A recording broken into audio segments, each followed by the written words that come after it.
UAE exchange പ്രവാസ ലോകത്തിലേക്ക് എല്ലാ മാന്യ പ്രേക്ഷകർക്കും സ്വാഗതം. വിദേശം ഒളിത്താവളമാക്കുന്നവരുടെ എണ്ണം നാൾക്ക് നാൾ വർദ്ധിച്ചു വരികയാണ്. കുടുംബത്തിൽ നിന്ന് ഒളിച്ചോടി പോകുന്നവർക്കും എന്തെങ്കിലും തെറ്റ് ചെയ്ത് നാട് വിടണം എന്ന് ആഗ്രഹിക്കുന്നവർക്കും ഇപ്പോൾ എളുപ്പത്തിൽ താമസിക്കാൻ പറ്റുന്ന ഒരു ഒളിത്താവളമായി മാറിയിരിക്കുന്നു വിദേശം. ഇങ്ങനെയുള്ളവരെ കണ്ടുപിടിക്കുന്നതിലും ഇവർ ഒളിച്ചുവയ്ക്കുന്ന രഹസ്യങ്ങൾ പുറം ലോകത്തെ അറിയിക്കുന്നതിലും പ്രവാസലോകം പ്രവർത്തകർ ഉത്സാഹിക്കുന്നുണ്ട് എന്ന സന്തോഷത്തോടെ ഈ ആഴ്ചയിലെ പ്രവാസലോകം ഇവിടെ ആരംഭിക്കുകയാണ്. ഒരിക്കൽ കൂടി എല്ലാ മാന്യ പ്രേക്ഷകർക്കും UAE എക്സ്ചേഞ്ച് പ്രവാസലോകത്തിലേക്ക് സ്വാഗതം.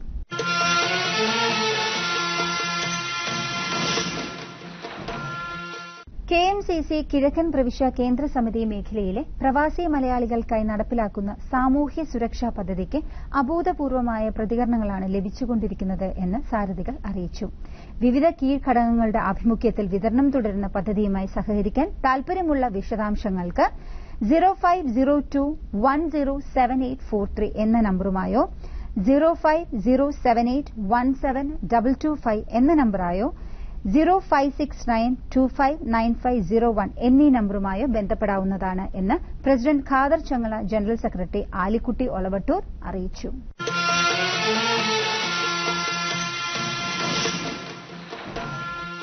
തൊഴിൽ തേടി സൌദിയിലെത്തി പീഡനം ഏൽക്കേണ്ടി വന്ന യുവാവ് നവയുഗം സാംസ്കാരിക വേദിയുടെ ഇടപെടലിലൂടെ നാട്ടിലേക്ക് മടങ്ങി. 2012 ജൂലൈ മാസം ആണ് തമിഴ്നാട് തൂത്തുക്കുടി സ്വദേശി മഹാലിംഗം ഹൌസ് ഡ്രൈവറായി ദമാമിലെത്തിയത്. സൌദിയിലെത്തിയത് മുതൽ വണ്ടി ഓടിക്കുന്നു. പക്ഷേ ലൈസൻസ് എടുത്തു കൊടുത്തിരുന്നില്ല ഇദ്ദേഹത്തിന്. ഇക്കാമയും കയ്യിൽ കൊടുത്തിരുന്നില്ല. ചോദിക്കുമ്പോൾ പല കാരണങ്ങൾ പറഞ്ഞ് സ്പോൺസർ ഒഴിഞ്ഞുമാറിയിരുന്നു. ലൈസൻസ് ഇല്ലാതെ വണ്ടി ഓടിക്കില്ല എന്ന് പറഞ്ഞതിനെ ക്രൂരമായി മർദ്ദിക്കുമായിരുന്നു. വഴിതെറ്റിയാൽ മറ്റു തെറ്റുകൾ കാണിച്ചാൽ ഒക്കെ എന്തിനും ഏതിനും മർദ്ദനം കൂടി വന്നു. വീട്ടുടമസ്ഥയും അകാരണമായി ശകാരിക്കുകയും മർദ്ദിക്കുകയും ചെയ്യാറുണ്ടായിരുന്നു. ഏതാണ്ട് 6 മാസത്തോളം ലൈസൻസ് എടുക്കാതെ വണ്ടി ഓടിപ്പിച്ചു. ഇതിനിടെ അസുഖം മൂലം ആശുപത്രിയിൽ പോകാൻ ഇക്കാമ ചോദിച്ചു. എങ്കിലും സ്പോൺസർ കൊടുത്തില്ല. ഈ സാഹചര്യത്തിൽ പണിയെടുക്കാൻ തയ്യാറല്ല എന്ന് മഹാലിംഗം സ്പോൺസറെ അറിയിച്ചപ്പോൾ തന്നെ കള്ളക്കേസിൽ കുടുക്കി ജയിലിൽ അടയ്ക്കുമെന്ന് പറഞ്ഞ് ഭീഷണിപ്പെടുത്തി. ഈ സംഭവങ്ങളുടെ തുടർച്ചയായി കഴിഞ്ഞ മാസം ജനുവരി 10 മഹാലിംഗത്തിനെ സ്പോൺസർ വീട്ടിൽ നിന്നും അടിച്ചിറക്കി. പ്രശ്നങ്ങൾ അറിഞ്ഞെത്തിയ നവയുഗം സാംസ്കാരിക വേദി ജീവകാരുണ്യ പ്രവർത്തകൻ ഷാജി മതിലകം വിഷയത്തിൽ ഇടപെടുകയും സ്പോൺസറുമായി അനുരഞ്ജന ശ്രമം നടത്തുകയും ചെയ്തു. ഷാജി മതിലകത്തിന്റെ നിരന്തര പരിശ്രമങ്ങൾക്കൊടുവിൽ സ്പോൺസർ മഹാലിംഗത്തിനെ എക്സിറ്റ് അടിച്ചുവിടാം എന്ന് സമ്മതിക്കുകയായിരുന്നു. ജോലി ചെയ്ത മാസം വരെയുള്ള ശമ്പളം പൂർണ്ണമായി വാങ്ങിക്കൊടുക്കാനും സാധിച്ചു. കഴിഞ്ഞ ദിവസം മഹാലിംഗം എയർ അറേബ്യ വിമാനത്തിൽ നാട്ടിലേക്ക് തിരിച്ചു. 8 വർഷം മുമ്പ് തൃക്കരിപ്പൂരിൽ നിന്നും വീട് വിട്ടുപോയ അബ്ദുൾ റസാഖിനെ തേടിയാണ് ഭാര്യ മറിയം ബിയും 3 മക്കളും ഇന്ന് പ്രവാസ ലോകത്തിലെത്തിയിരിക്കുന്നത്. 8 വർഷത്തെ ദാമ്പത്യത്തിന് ശേഷം പെട്ടെന്നാണ് അബ്ദുൾ റസാഖ് തന്റെ അനുജന്റെ ഭാര്യയും 2 കുട്ടികളുമായി നാടുവിടുന്നത്. ഇന്ന് ജീവിതം എങ്ങോട്ട് കൊണ്ടുപോകണം എന്നറിയാതെ ഉത്തരം മുട്ടി നിൽക്കുകയാണ് മറിയം ബീവി. ഏക ആശ്രയമായിട്ടാണ് ഇന്ന് പ്രവാസ ലോകത്തെ തേടിയെത്തിയിരിക്കുന്നത് മറിയം ബീവി. ചോദിച്ചറിയാം മറിയം ബീവിയോട് തന്നെ എന്തായിരുന്നു സംഭവിച്ചത് എന്ന്. എത്ര മക്കളാ? 4 കുട്ടികൾ. 3 പേര് വന്നിട്ടുണ്ട് ഇവിടെ അല്ലേ? 10 പഠിക്കുന്നവന് പരീക്ഷ ആയതുകൊണ്ട് വന്നില്ല. 8 വർഷമായി പുള്ളി അബ്ദുൾ റസാഖ് പോയിട്ട്. അഞ്ചന്റെ ഭാര്യയായിട്ട് പോയി. അവള് ഗർഭിണിയായ സമയത്ത് പോയതാണ്. 8-ാം മാസം. ഇയാൾക്ക് എന്താ പണി? അബ്ദുൾ റസാഖ് നല്ലൊരു ഡ്രൈവറാണ്. അപ്പൊ ഈ അനുജൻ എന്ത് ചെയ്യുന്നു? അനുജന് നാട്ടിൽ പണിയെടുക്കലാണ്. ഓ മലപ്പുറത്താണ് അനുജൻ. അപ്പൊ ഈ ഭാര്യ എവിടെ ആയിരുന്നു? ഭാര്യ കാഞ്ഞങ്ങാട്. കാഞ്ഞങ്ങാട് നിന്ന് മംഗലാപുരം താമസിക്കുന്നു. കാഞ്ഞങ്ങാടില് കൊണ്ടോളം ഉമ്മാന്റെ പേരെ മംഗലാപുരത്തുണ്ട്. മംഗലാപുരം ഇവര് താമസിക്കല്. മംഗലാപുരത്ത് തന്നെ ഇപ്പൊ അനിയന്റെ കല്യാണം കഴിഞ്ഞ് മംഗലാപുരത്തുനിന്നാണ്. അപ്പൊ യോന് ഇടയിടയിൽ ഇങ്ങനെ പോയിക്കൊണ്ടിരിക്കും. ആദ്യം ഇവനെ ജാനിയന്റെ ഭാര്യനെ കല്യാണം കഴിക്കാൻ വേണ്ടി പറഞ്ഞു ഏട്ടനോട്. അപ്പൊ ഓളെ ഉമ്മ. അപ്പൊ ഏട്ടനെന്ന് വെച്ചാൽ കുറച്ച് പൈസയുടെ ബുദ്ധിമുട്ടുണ്ടായിരുന്നു. അപ്പൊ അതുകൊണ്ടാണ് ഓനെ കൊണ്ട് ഓളെ കഴിക്കാണ്ട് എന്നെ കഴിച്ചു. അപ്പൊ എന്നോട് 1 ലക്ഷം ഉറുപ്പിയും 10 പവനും വാങ്ങിയിരുന്നില്ല. ഇപ്പൊ ഓളെ കല്യാണം കഴിക്കുമ്പോ പറഞ്ഞ സമയത്ത് കൊടുത്തിന് ആകെ 10 പവനും കൊടുത്തിരിക്കും ഓളെ കല്യാണത്തിന്. അവിടെ പോയി താമസിക്കലൊക്കെ ഇല്ലേ? അതിന് നാട്ടിലാന്ന് പണി. ഓന് മംഗലാപുരം നിക്കില്ല. ഇപ്പൊ ഇല്ല.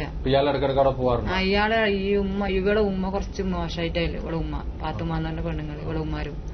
അപ്പൊ ആ പെണ്ണുങ്ങൾ ഇങ്ങനെ വിളിച്ചുകൊണ്ടിരിക്കും. ഇടക്കിടക്ക് ഇവര് ഉപ്പാനെ കാണാൻ വേണ്ടിട്ട് വിളിക്കും.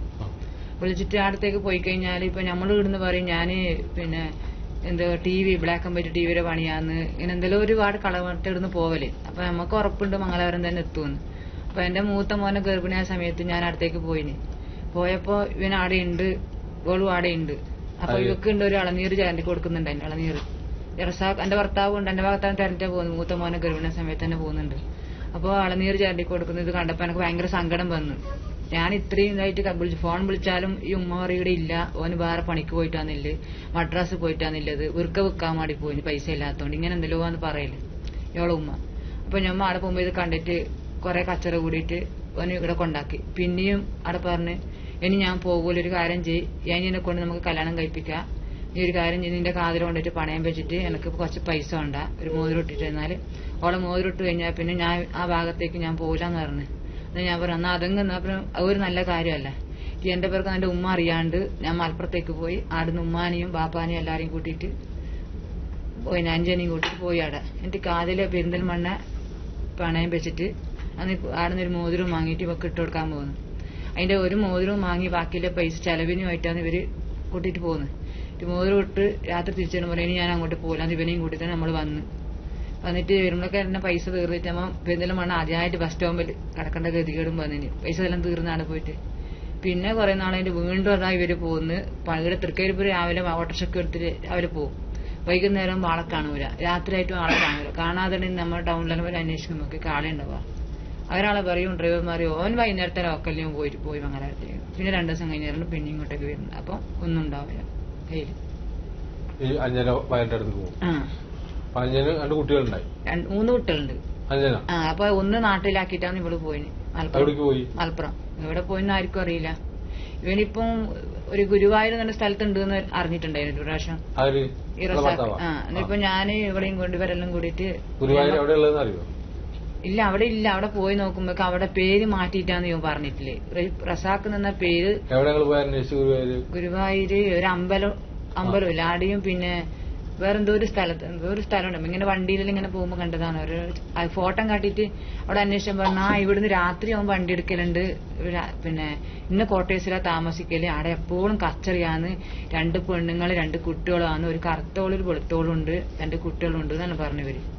എപ്പോഴും കച്ചറിയാന്ന്, ഈ കടയിൽ പൈസ കൊടുക്കാണ്ടെന്നാണ് പറഞ്ഞത്. അപ്പൊ നമ്മ അവിടെ പോയി നോക്കുമ്പോ കാടൊന്നും കാലിയായിട്ട് പോയിന്. പിന്നെ ഇവിടെ പോയിന്നറിയാം. പിന്നെ അമ്മ അന്വേഷിച്ചിട്ട് ഇവിടെ ഇല്ലെന്ന്. പിന്നെ ആരും ഒന്നും ഇതുവരെ ഒന്നും പറഞ്ഞിട്ടില്ല. ഇവന് മാറി മാറി പോകുന്നിടത്ത് പല പേരില്ലാന്ന് അറിയപ്പെടുന്നത്.